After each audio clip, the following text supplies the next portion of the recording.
Thunder and redemption. The rain hammered against the wooden shutters of the Dusty Rose Saloon like bullets from heaven, each drop carrying the fury of the storm that had been brewing over Copper Creek for 3 days straight. Inside, the air hung thick with tobacco smoke, stale whiskey, and the sour stench of unwashed bodies pressed too close together. The townspeople had gathered not for celebration but for what they called settling accounts. Mary Catherine O'Brien stood in the center of the room, her hands bound behind her back with rough hemp rope that had already begun to chafe her delicate wrists raw. At 19, she possessed the kind of beauty that made men pause in their work and women whisper behind their hands. Auburn hair that caught the lamplight like burnished copper, eyes the color of summer grass, and a spirit that had never been properly broken despite 3 years of hardship since her father's death. "Now then," wheezed Mayor Cornelius Blackwood, his considerable belly straining against a vest that had seen better days. "We all know why we're here tonight. Miss O'Brien's father owed this town a considerable sum when he passed. God rest his soul. The debt has come due, and there ain't no money to pay it." A murmur rippled through the crowd. Mary lifted her chin defiantly, even as her heart hammered against her ribs like a caged bird. She'd known this day would come eventually. Her father, God bless him, had been a dreamer more than a businessman.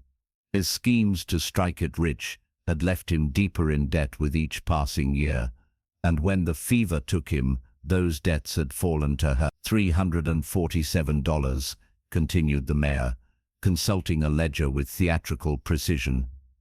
Plus interest, of course. Makes it just over $400 now. $400 might as well have been $4,000. Mary had tried everything, taking in washing, mending clothes, even working in the hotel kitchen for scraps and pennies. But Copper Creek was a dying town, and there was precious little work for an unmarried woman trying to maintain her reputation. "The way I see it," the mayor continued, his eyes avoiding Mary's steady gaze, "we got ourselves a solution that benefits everyone. Jeremiah Coggins here has offered to take on the debt in exchange for, well, let's call it a permanent arrangement." The crowd parted slightly to reveal Jeremiah Coggins, though everyone in town simply called him Coggins the drunk. He was a man who might have been 40 or 60. The bottle had aged him beyond easy reckoning. His clothes were permanently stained with whiskey and worse things, his beard tangled with bits of food and tobacco, and his eyes held the glazed look of a man who hadn't been truly sober in years. "She'll make me a fine wife," Coggins slurred, swaying on his feet even as he leered at Mary. "Real fine. And I'll treat her proper." The way he said the word proper made Mary's skin crawl. "This is barbaric," Mary said, her voice steady despite the fear clawing at her insides. "I'm not a piece of property to be traded for debt." "Well now, miss," said the mayor, finally meeting her eyes, "legally speaking, that's exactly what you are. Your father signed papers making you collateral on his loans. It's all legal and proper." Mary knew he was lying, or at least stretching the truth until it snapped. But she also knew that in a town like Copper Creek, the law was whatever the mayor and his cronies decided it was, especially when they stood to benefit. "I won't do it," she said simply. "I'd rather die first." Coggins let out a harsh laugh that turned into a coughing fit. "Won't matter much what you want once we're hitched, girlie. Wife's got to obey her husband. Says so in the good book." The room fell silent except for the continued assault of rain against the windows. Mary looked around at the faces surrounding her, people she'd known all her life, people who'd smiled at her in church on Sunday mornings and bought pies from her at the town social. Not one of them would meet her eyes now. That's when they heard it. The sound of hoofbeats approaching through the storm, growing louder even over the thunder.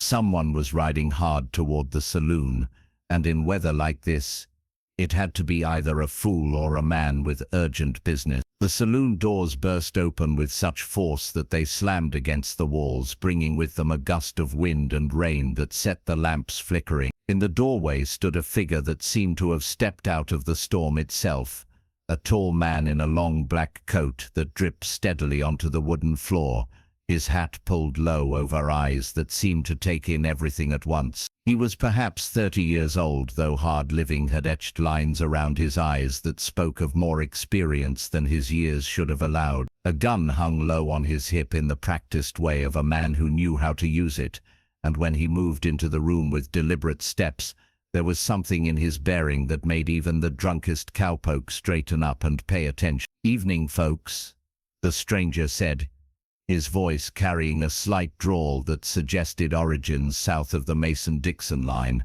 "Name's Samuel Cross. I'm looking for shelter from this storm, but it appears I've wandered into some kind of town meeting." His gaze swept the room and settled on Mary, taking in her bound hands and the way she stood apart from the others. Something flickered in his dark eyes.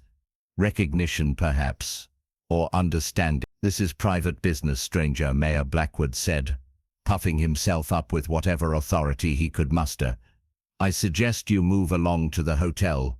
"Private business," Cross repeated, removing his hat and running a hand through dark hair. "Forgive me, but from where I'm standing it looks like you're fixing to sell that young lady to the highest bidder.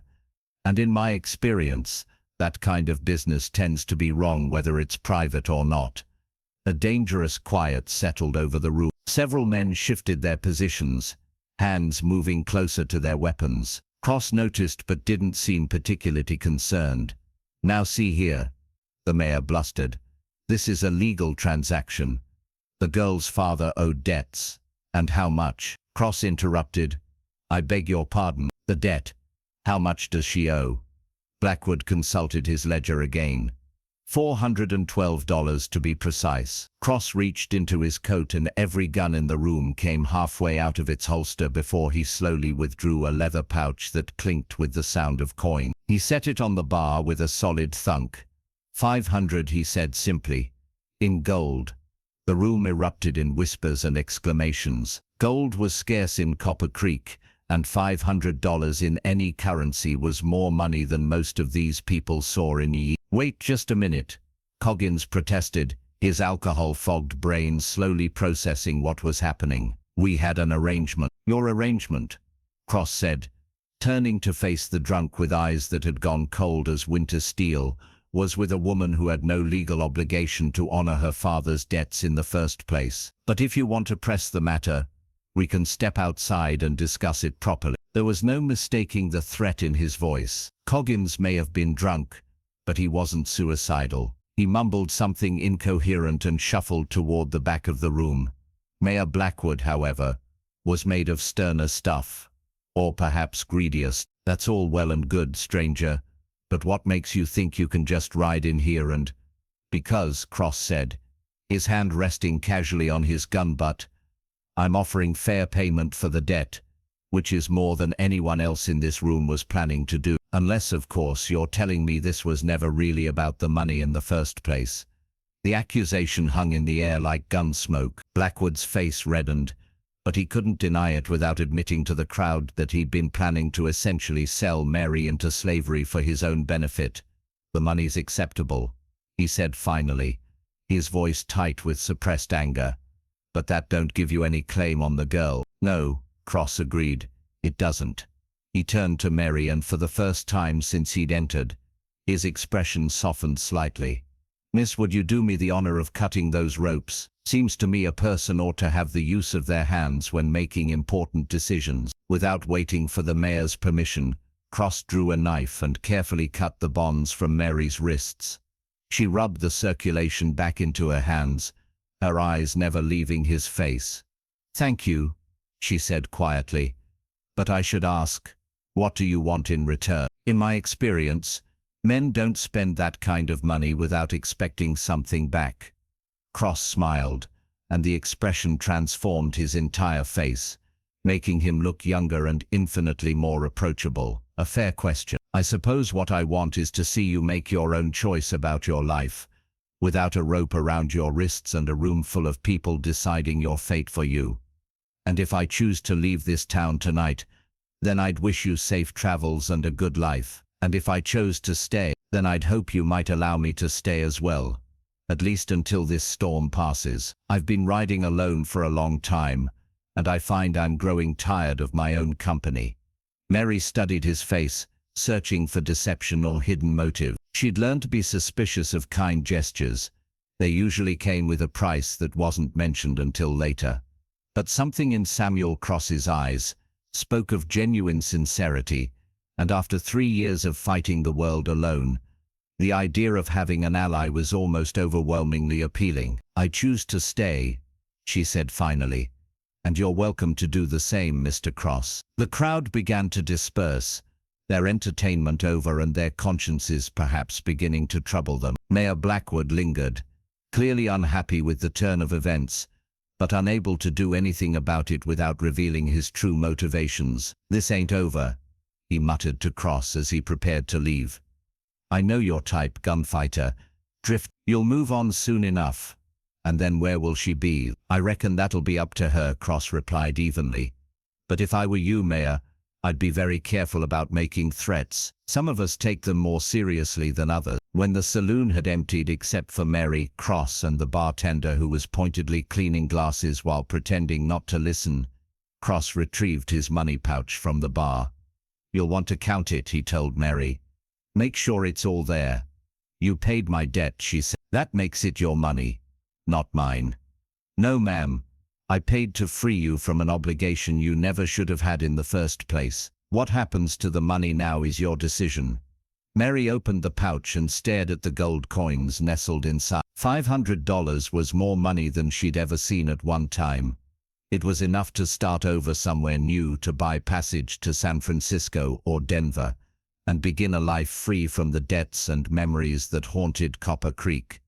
"Why?" she asked softly.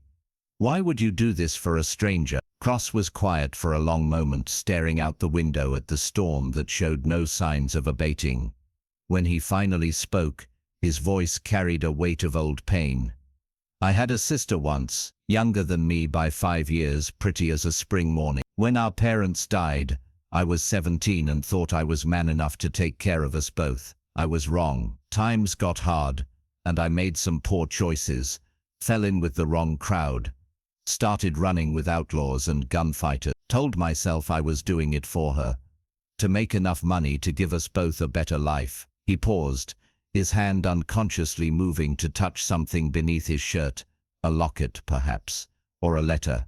"One day I came home and found well, let's just say some men had decided she could pay for my debts in ways that didn't involve money.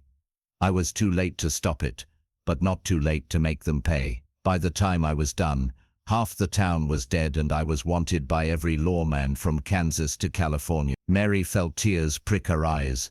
"What happened to her?" "She died that winter. The shame of what happened, combined with injuries she never really recovered from, she just gave up. Last thing she said to me was that she hoped I'd find a way to do some good with my gun, since it had caused so much harm." The silence stretched between them, filled only by the sound of rain and distant thunder. Mary reached out instinctively and touched his arm, offering what comfort she could. "I'm sorry," she said. "No one should have to carry that kind of pain." "The pain I can live with," Cross said. "It's the regret that eats at you. The wondering if things might have been different if you'd made better choices, been a better man." He looked at her directly then, and she saw the depth of his self-recrimination. "When I saw you standing there tonight, bound and helpless while a room full of people decided your fate, I couldn't walk away. Not again." They stood there in the flickering lamplight, two people who had found each other in the midst of their respective storms. Outside the weather was beginning to calm, but inside the saloon something new was beginning to build. "I have a house," Mary said finally. "Nothing fancy, but it's got a roof that doesn't leak much, and a fireplace that works. You're welcome to stay there tonight, if you want. It's better than the hotel, and certainly better than trying to ride in this weather." Cross nodded gratefully. "That's kind of you. I'll pay for my keep, of course." "Mr. Cross," Mary said with a slight smile, "you just gave me $500. I think I can manage to provide you with a bed and a hot meal without charging extra. They left the saloon together, hurrying through the rain toward Mary's small house at the edge of town. It was indeed a modest place, 2 rooms, a kitchen and a small loft, but it was clean and warm, and after months of sleeping under stars or in dingy hotel rooms, Cross found it more welcoming than the finest establishment. Mary busied herself building up the fire and preparing a meal from her meager supplies, while Cross tended to his horse and settled the animal in the small barn behind the house. When he returned, soaked but satisfied that his mount was comfortable, he found Mary setting bowls of stew on a rough wooden table. "It's not much," she said apologetically. "Just beef and vegetables, but it's hot." "Ma'am, after 3 days of hardtack and creek water, this looks like a feast fit for a king." They ate in companionable silence, both lost in their own thoughts. Finally, Mary set down her spoon and looked across the table at him. "What will you do now?" she asked. "You said you've been riding alone for a long time. Do you have somewhere to go?" Cross considered the question. For years he'd been drifting from town to town, never staying long enough to put down roots or form attachments. It was safer that way, for him and for the people around him. Men with his reputation attracted trouble, and trouble had a way of spreading to innocent bystanders. "I should move on," he said honestly. "My kind of life isn't meant for settling down. I've got enemies, Miss O'Brien. Men who'd be happy to see me dead, and they're not particular about who gets hurt in the process." "What if you stayed?" she asked quietly. "What if you decided to stop running and start living?" The question hit him like a physical blow. How long had it been since anyone had asked him to stay? How long since he'd even considered the possibility of a different kind of life? "It's not that simple," he said. "You don't understand what kind of man I am, what I've done. I understand that you saved me tonight when no one else would. I understand that you paid a debt you didn't owe to free someone you'd never met. And I understand that you're sitting in my kitchen right now, worrying more about my safety than your own convenience." She leaned forward, her green eyes intense in the firelight. "Maybe what you've done in the past doesn't matter as much as what you choose to do going forward." Cross stared into the fire, wrestling with possibilities he'd long since given up hoping for. Could it really be that simple? Could he really just start over in a place like Copper Creek, with a woman like Mary Catherine O'Brien? "The money," he said finally. "You could use it to go anywhere. Start fresh somewhere no one knows your story. Why would you want to stay here?" Mary was quiet for a moment, her own gaze fixed on the dancing flames. "Because running away doesn't solve anything. I learned that after my father died. I could have left then, gone to live with relatives back east. But this is my home, for better or worse. These people, despite what happened tonight, are my people. And maybe it's time I stopped being a victim of circumstances and started making my own choices." "It won't be easy," Cross warned. "People like Mayor Blackwood don't forget or forgive when their plans are disrupted. And Coggin, men like him nurse grudges." "Then it's good I won't be facing them alone," Mary said with a smile that took his breath away. They talked long into the night, sharing stories of their pasts and dreams for their futures. Cross spoke of his childhood in Texas, of learning to shoot from his father and to read from his mother. Mary told him about her life before her father's death, about the small joys and large hopes that had sustained her through the difficult years. As dawn approached, the storm finally broke, leaving the world washed clean and sparkling in the early sunlight. Cross stood at the window, watching the town come to life, and made his decision. "I'll stay," he said without turning around.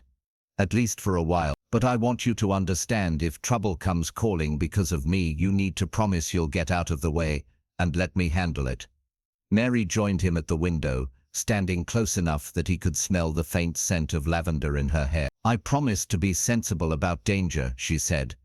"But I won't promise to abandon you if you need help. That's not the kind of person I am." Cross turned to look at her, this remarkable woman who had already changed the course of his life in the span of a single night. "No," he said softly. "I don't suppose it is."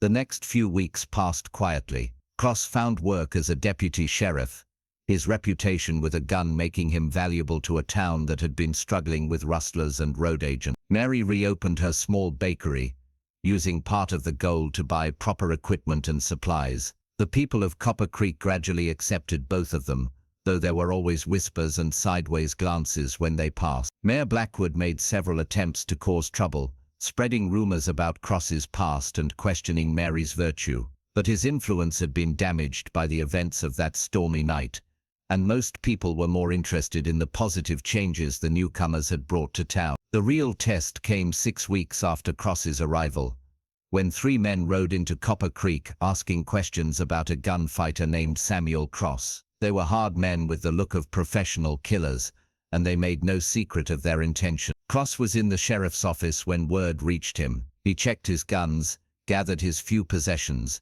and prepared to ride out of town rather than bring violence to the place that had become his home. He was saddling his horse when Mary found him in the barn. "Running away?" she asked, though there was no accusation in her voice. "Protecting what I care about," he replied without looking at her. "Those men aren't here for conversation. If I stay, people will get hurt. And if you go, then they'll follow me, and the town will be safe." Mary moved to stand beside his horse, effectively blocking his path to the door. "What about us? What about the life we've been building here?" Cross finally looked at her, and she saw the pain in his eyes. "There is no us if you're dead. These aren't the kind of men who care about innocent bystanders." "Then don't run," she said simply. "Stay and fight, but this time you won't be fighting alone."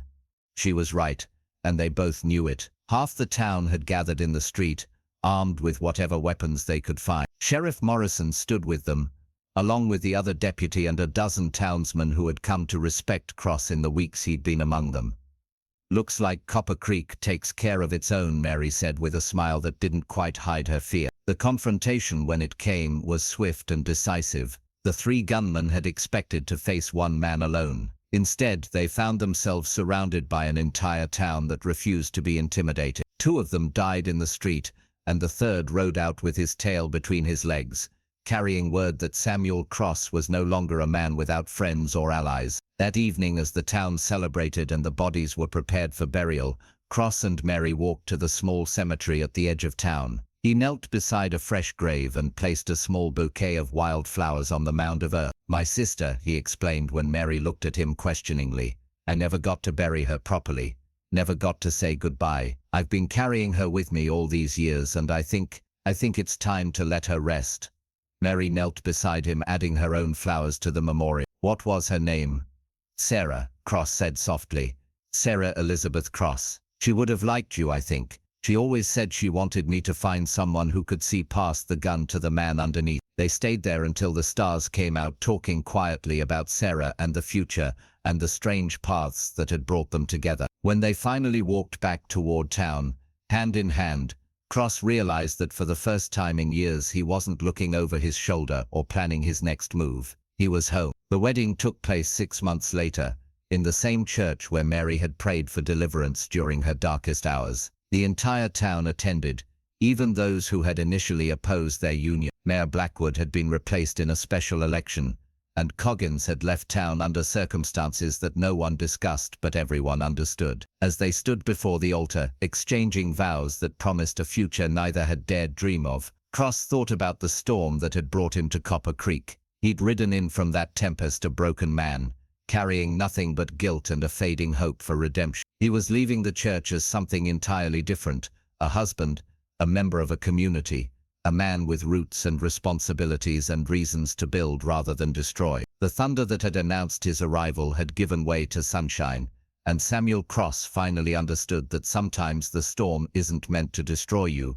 Sometimes it's meant to wash you clean and carry you home. Mary Catherine Cross smiled at her husband as they walked through the streets of Copper Creek, surrounded by friends and neighbors who had become family. The money that had bought her freedom had been well spent, but the real treasure had been finding someone willing to share the burden of the past and the promise of the future. Behind them, the church bells rang out across the valley, their joyful pealing carried on a wind that smelled of rain and new beginnings. And if those bells sounded a little like thunder to some ears, well, that was fit. After all, it had been thunder that brought them together in the first place.